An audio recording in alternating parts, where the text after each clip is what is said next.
Crazy fact about the planet, part 1.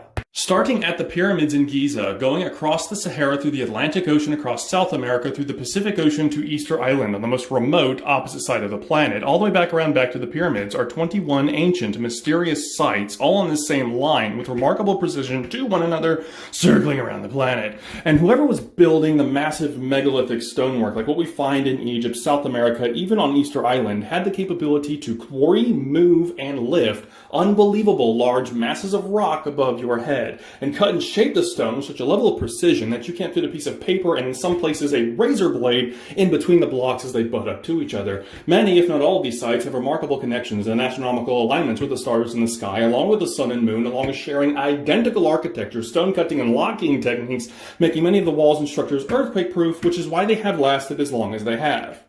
Now stick around for part 2. Crazy fact about the planet, part 2. So I calculated these measurements from Google Earth, so they're not going to be perfect, but you'll get the idea. First thing to point out is that the golden ratio is 1.618. The distance from Giza to Rapa Nui or Easter Island is 16,180 kilometers. The distance from Angkor Wat to Giza multiplied by the golden ratio gives us the distance from Giza all the way over to Nazca in South America. The distance from Giza to Nazca multiplied by the golden ratio gives us the distance from Nazca all the way back to Angkor Wat. The distance from Angkor Wat to Nazca equals the distance from Mohenjo-Daro to Rapa Nui. The distance from Angkor Wat to Mohenjo-Daro equals the distance from Mohenjo-Daro to Giza, along with the distance from Nazca to Rapa Nui. And according to our current models that were taught in school, not only were these people and civilizations separated by vast distances and oceans, but also time, so they supposedly had absolutely zero contact with one another. Making all of this just one big ol' coincidence. Okay.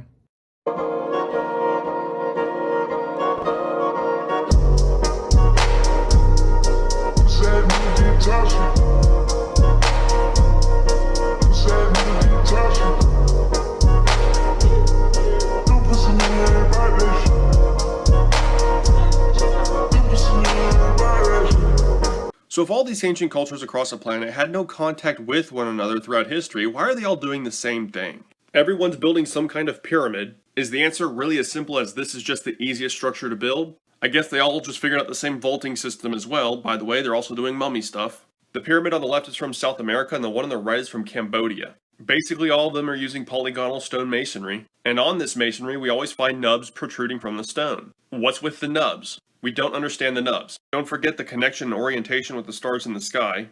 Check out this Moai statue from Easter Island. Look at his hands and how they're wrapped around his waist. This one's from Tiwanaku, Bolivia. Notice the hands. Indonesia. Even at Göbekli Tepe, the oldest megalithic work on the planet. And don't forget our Gucci bags.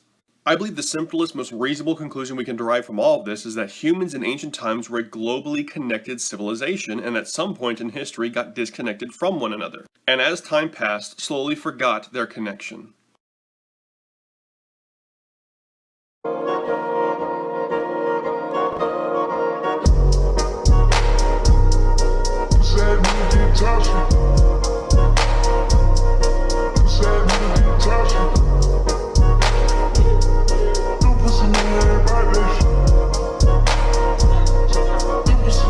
STEM majors, let's go around the room and tell everybody something we understand but absolutely refuse. I'm about to blow your mind. The outer core, inner core, and mantle of the Earth is a hypothesis. I've spoken to my geology professor about this. The entire concept is a hypothesis. We don't actually know. We assume that the mantle is 80% magnesium because we take samples from volcanoes and things like that. We assume that there's a liquid outer core because S waves, which can't pass through a liquid, are bouncing off somewhere random within the middle of the Earth instead of passing right through. And we assume that the outer core and the inner core is mostly iron because of the magnetic polarity of the Earth. But did you know that scientists have actually tried numerous times to dig through the crust into the mantle to find actual evidence that it exists, but we can't get there because the pressure is too much? So scientists just take these little bits and pieces of fact, put it together to form a hypothesis that we teach as fact. Back in 1952, a pair of biochemists named Harold Urey and Stanley Miller did what is, in my opinion, the most important science experiment in the history of our species. They took a big flask and they filled it full of all sorts of chemicals you would expect to find on any early fledgling planet. Things like ammonia and nitrogen and carbon dioxide and water. Then they close that flask up and let all those chemicals evaporate and condense and then get zapped with electricity a few times over and over and over and over again. And after about a week, they found that the water had become reddish brown and murky. When they opened the flask up and looked inside, they found it was full of amino acids, the building blocks of proteins, which had self-assembled totally on their own. This was the first major evidence for abiogenesis, or how life could possibly spring from non-living material.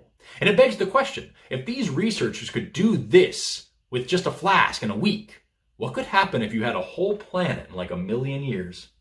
I got a crazy conspiracy. What if the center of the earth didn't contain magma, but it contained water? In school, you were taught about the layers of the earth, but what you don't know is that you were taught wrong. In school, you were taught that the 4 layers of the earth were the crust, mantle, outer core, and inner core. But what your teachers didn't tell you is that that's a theory. Basically, because we can't drill to the center of the earth, scientists rely on seismic and magnetic analysis to investigate the earth's interior. Here's the crazy part about this whole thing. Those studies were from 1906. This is a theory that they sold to students as fact. Do you know how wrong you can be in 100 years? Watch this. In 1973, homosexuality was considered a mental illness. But while I was doing this deep dive trying to find more information, I came across this rather interesting theory. The theory is that the earth is hollow. Now this theory sounded crazy to me at first until I dug a little deeper. In 2014, scientists discovered something unbelievable. Scientists discovered an ocean 400 miles underground that contains 3 times the amount of water in all of our oceans. What if at the center of the earth, instead of magma, there's water? So what they're not going to tell you, though, is that Lucifer was in love with Lilith. And when God destroyed Lilith, Lucifer was really upset. I'm pretty sure that's what led to all of this. But when God decided to create Eve, he made her in the exact likeness of Lilith. And Lucifer was in love with her. So we all know the part where Eve takes the apple. But what they're not going to tell you is that eating fruit in the Bible is actually a reference to having sex. So Eve didn't really eat an apple. She had sex with Lucifer in the garden, and she got pregnant. But she also went to Adam, was with him, and got pregnant. I believe that Eve had 2 embryos, one implanted with Lucifer's sperm, one implanted with Adam's sperm. It makes sense as to why God loved Abel and not Cain, because Cain wasn't supposed to be. Watch this, baby! Okay, see how that happened? Boom, right away the first one comes in, it's all broken up digital signal. Shabadoo! Here you go. There's the first one. Watch, here you go.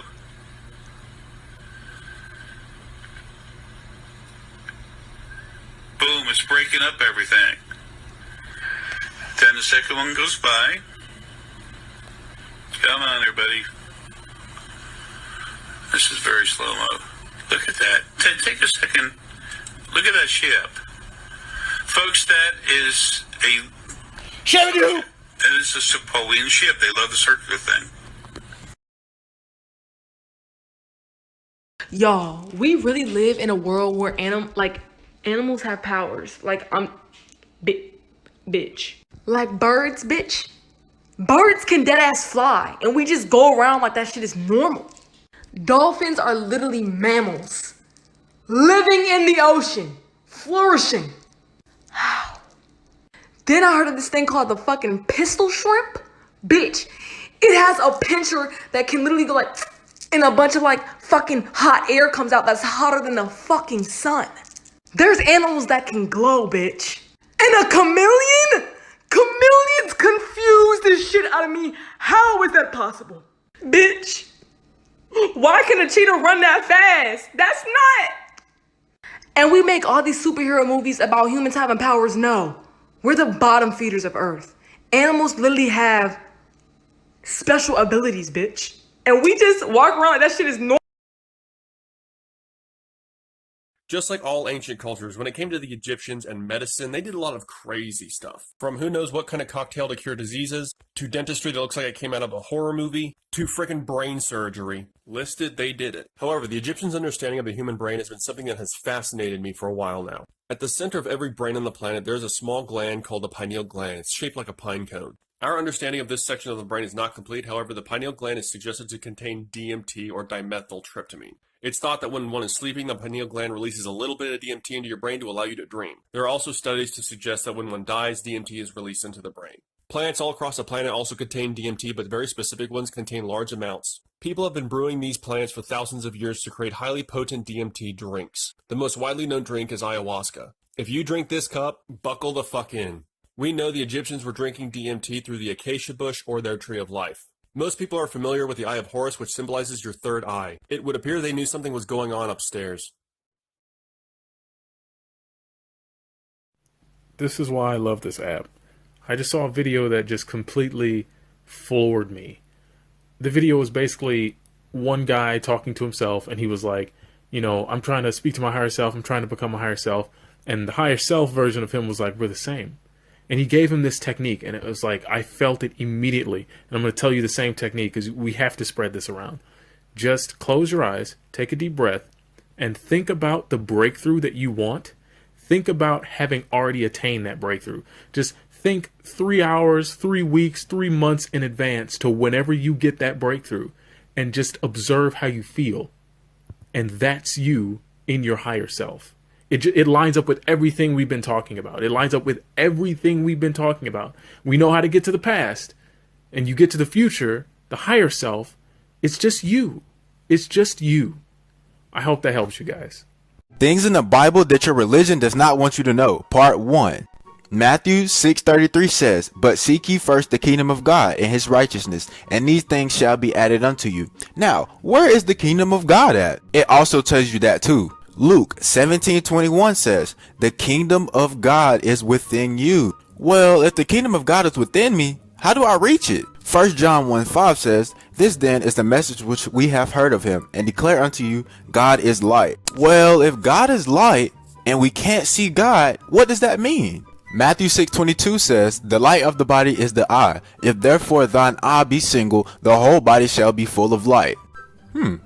Single eye. In Genesis 32:30, Jacob called the name of the place Pineal, "For he have seen God face to face, and my life is preserved." The Bible is literally telling you to go within in order to connect with God, not your church, because your church has a totally different agenda than what God wants for you, okay? Yeah, we gotta write an evolutionary handbook to mentally enslave humanity. Why would we do that? Mainly to support the longevity of the human race, but also to stop creative people that are capable of critical thinking from asking really good questions. Sounds more like control than anything else. Yeah, but we'll put morally sound, fundamentally understandable lessons in teaching, so that way people read it and they think that there's actually value in it. Interesting. We should have more than one religion so that people can fight over which one is more correct. Yeah, that's the plan, and we're also not gonna have to pay taxes, because we also own the Federal Reserve. Nice, I love money. Yeah, we're also gonna intentionally release certain religious texts in certain geographical areas where people have different skin tones. Oh my god, that's genius. That way people aren't just going to argue about religion, but they'll eventually start arguing about skin tone and who believes what, and then we'll associate that belief with that skin color. And that's going to fuel more division between the people, and they're going to be so busy arguing with one another about who's right and who's wrong and who looks the same and who looks different, that they're not going to ask any of the actually important questions. Like, who are we and why did we write these? You know, it's like, it's so dumb. So when it comes to learning about the artifacts we find in Egypt, they really don't show you the good stuff. This is one of the granite boxes located in the Serapeum in Saqqara. The lid by itself weighs 30 tons and the box itself is 70, so it's 100 tons of stone sitting there. The surface of the stone is laser precision flat. When a high precision ruler is placed into the corners, they form a perfect 90-degree angle. Let's also point out how reflective the surface of the stone is. You can see his finger and that ruler reflecting in the bottom of that lid. The box itself is carved from a single block of granite, so whoever made it hollowed the inside of it out. That same precision ruler also fits in these recessed 90-degree angles. Ask anyone who works with granite how to form recessed 90-degree angle corners like this, and they will not know what to tell you. These are the type of tools supposedly used to carve these kind of objects: stone, copper, and wood. You be the judge. Oh, and by the way, there's 24 of them underground. No soot was found in any of the passageways, showing a fire was not used to light any of the hallways. This ancient box is an example of something that we cannot do with our current modern technology. News you actually want to hear. So it turns out you can actually have a past life. Check out this guy on YouTube. He does a fully guided past life regression session. So from my understanding how this works is he puts you in a meditation state of mind. So your brain imagines things and creates this world in the same way you do when you dream. But I did it anyway, just for the fun of it. And let me tell you something, it was weird. It was probably like the 90s. And I was on a beach and I looked straight down and I had white people feet and red painted nails.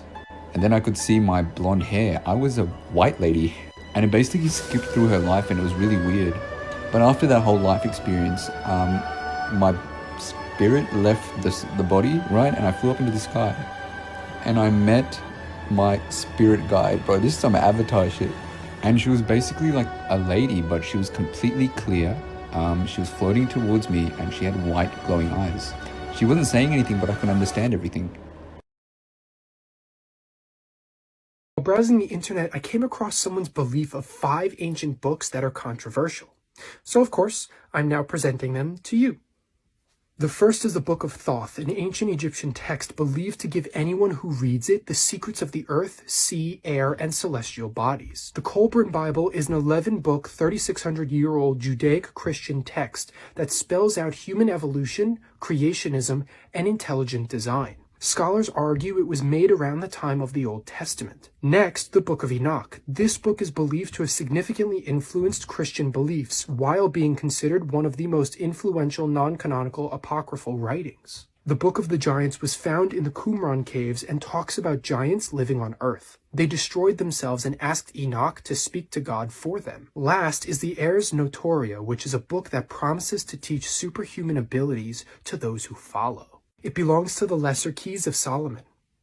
Yes, the picture at the end is real. In 1876, a woman from a very prominent family in Paris goes missing. After years go by and no one has a clue what happened to this woman, friends and family ultimately mourn her death and move on. 25 years later, and this anonymous letter shows up on the Attorney General's desk, claiming that the missing woman's family had a secret. Intrigued by the letter, the police go to the family's home, show it to them, and ask to search the property, to which they say, go for it. They search, they don't find anything, but on the way out, they notice something very peculiar. At the end of some stairs was a door that was padlocked shut. When the family refused to open it, the police break it down and make a horrifying discovery. Cowering on a rotten straw mattress in a pitch-black room was the missing woman, now 50 years old and extremely malnourished. Her mother had imprisoned her there after they had fought over her boyfriend, and she had not seen sunlight or another human being in 25 years. So, I just had the weirdest thing happen to me an hour or so ago. I rode down to Nashville this morning. It's about 2.5 or so hours from where I live. Anyways, I go there, have a good time. I'm on my way back. I stop at a gas station just to stretch and get a drink and whatever. So I stand my bike up. I'm getting ready to take off, got my helmet on and stuff. And a guy pulls up next to me. This dude was on a navy blue trike with gold trim. And then he had one of like the best big white beards I've ever seen in my life. And out of nowhere he said, "Hey man, just be patient. It'll all come to you." I nodded. Then he said, "You don't have to be particularly good at anything. You just have to be unafraid of the consequences of trying." And I was like, all right, dude. Then I'm not shitting you. He put his sunglasses on, started his bike up, smiled and said, "Happy birthday, Rex." Then he took off down the road. So I was like, how did he know my name? How do you know it's my birthday? Was that God? So the reason why we think dinosaurs went extinct due to an asteroid impact is because there's a ton of evidence. The crater formed from the asteroid was found in Mexico. It's buried under soft sediment, but its shape is still held by granite. And scientists also found it by mapping the strength of the gravity field over that area. This is a reconstruction of what it most likely looked like right after the asteroid impact. I also said that the explosion of the asteroid created a huge cloud of flaming debris that broiled the surface of the planet. The contents of that debris included iridium, which is an extraterrestrial element very common in asteroids. Iridium has been found in a very thin layer all around the world, and always in the soil layer that corresponds with the date of the extinction 66 million years ago. And since the flaming debris broiled the surface of the planet, that iridium layer is always followed by a fire deposit, where the land was literally burnt to a crisp. That being said, it's very likely that the non-avian dinosaurs went extinct due to an asteroid impact.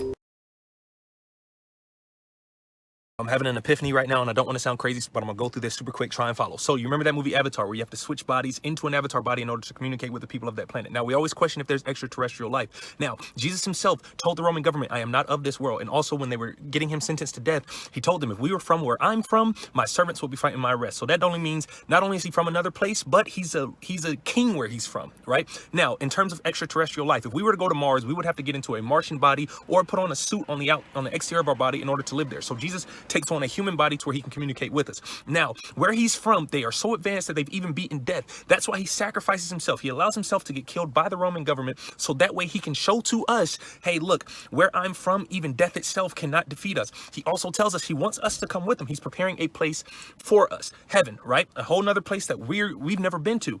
So, in terms of extraterrestrial life does exist, and it exists in the form of Jesus Christ, and he came to try and tell us, hey, look, I want to bring you to this beautiful place, so just... Y'all gotta watch this, my mind is blown. Here's another example. When we think of Marilyn Monroe, we think of a young woman, old Hollywood, mid-century glamour, Americana, black and white. When we think of the Queen of England, we think of an old woman in color in England and news headlines. Because those conceptions are quite different, we mentally place each woman in a different time. So it can come as a surprise to learn that they were both born in the same year. Similarly, it can be surprising to learn that Anne Frank and Martin Luther King Jr. were also born in the same year. And if they were alive today, they would both be younger than the Queen of England. When Harriet Tubman was born, Thomas Jefferson was alive. And when she died, Ronald Reagan was alive.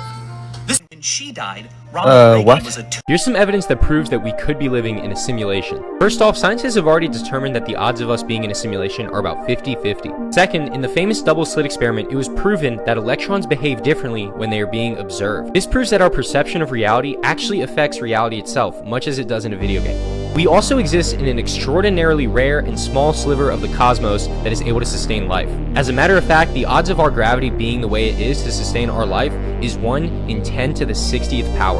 On top of that, theoretical physicists have discovered what appear to be error-correcting codes within the equations of string theory.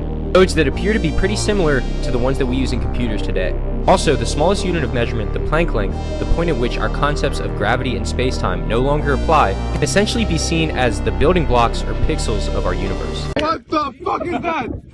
What? It's a UFO! Wait, it's go. Oh, I gotta get out of here. Look at Wait, what the? Wait, where is it? Where is it? What? I can't find it. Oh wait, focus. That is not a fucking bird. Dude, a hawk doesn't turn orange. What is that? Oh, dude, I can't get on my camera. Do you see what it? Is this, dude? Wait, look.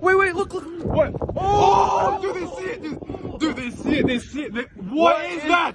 What the fuck is this?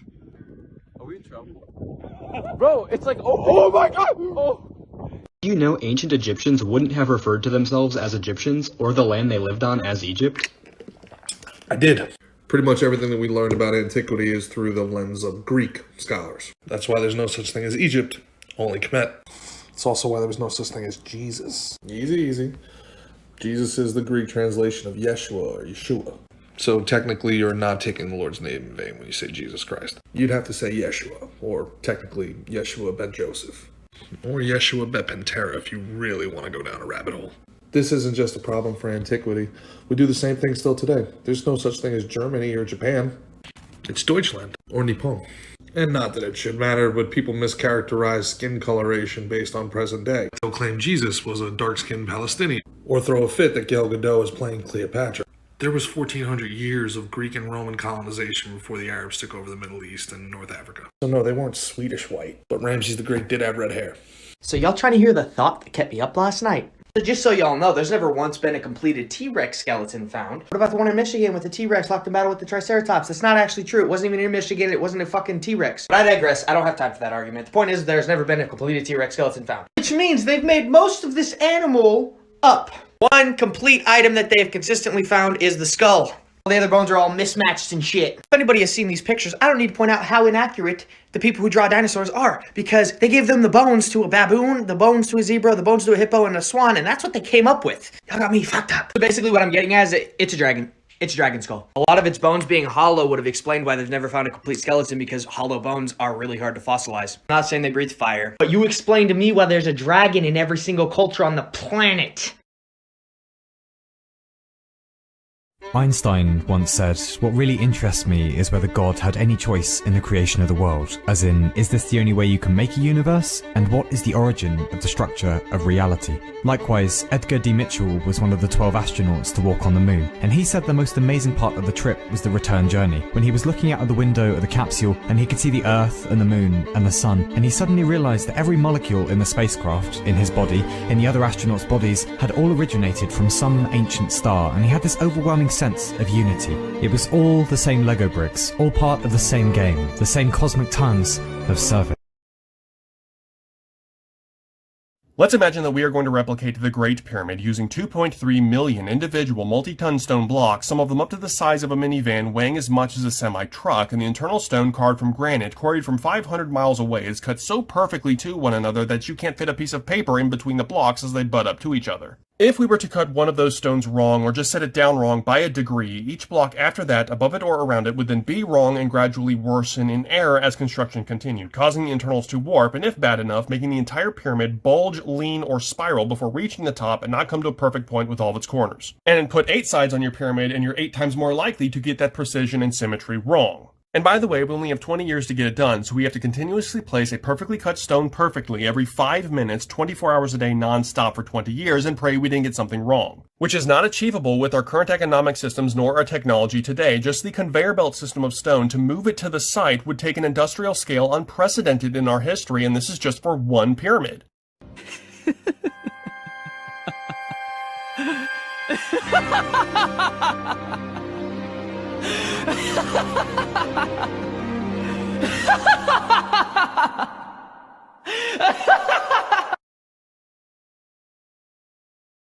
Here's another crazy theory about the universe. This is going to cause a lot of controversy, but the soul is actually a law of physics. It's connected to the quantum realm or the cosmic consciousness, and your electromagnetic signature is actually multidimensional and a higher intelligence than your human body is. Your human body is actually a husk that you get to express your soul through. What begins to happen is your soul becomes more dense or more intelligent as it grows through experiencing life and learning the overarching concepts like love, patience, creativity, higher intellect, and so on. The chakra system are actually points in your nervous system or brain that expresses certain aspects of human consciousness. Learning to wield these is spiritual awakening, when electromagnetic activity rises up the spine and activates these centers. These centers are locked away or blocked through emotional damage and false beliefs about the way that reality works, and not exhibiting your higher power, succumbing to the illusions that are suffering. And if you think I'm crazy now, look for part 2. Managed to create the world's first truly global empire, and it's basically a secret empire. We do it many ways, but principally we identify a country that has resources our corporations covet, like oil, arrange a huge loan to that country from the World Bank or one of its sisters. The money never actually goes to the country, it goes to our own corporations to build big infrastructure projects in that country that help a few very wealthy people, but don't benefit the majority of the people who are too poor to buy electricity or have cars to drive on the highways, and yet they're left holding a huge debt that they can't repay. So we go back at some point and say, you know, you can't pay your debts. Give us a pound of flesh, sell your oil real cheap to our oil companies. Vote with us on the next critical UN vote. Allow us to build a military base in your backyard. Something along these lines. And when we fail, the jackals go in and either overthrow or assassinate these leaders. And if the jackals fail, as they did in Iraq, then we send in the military.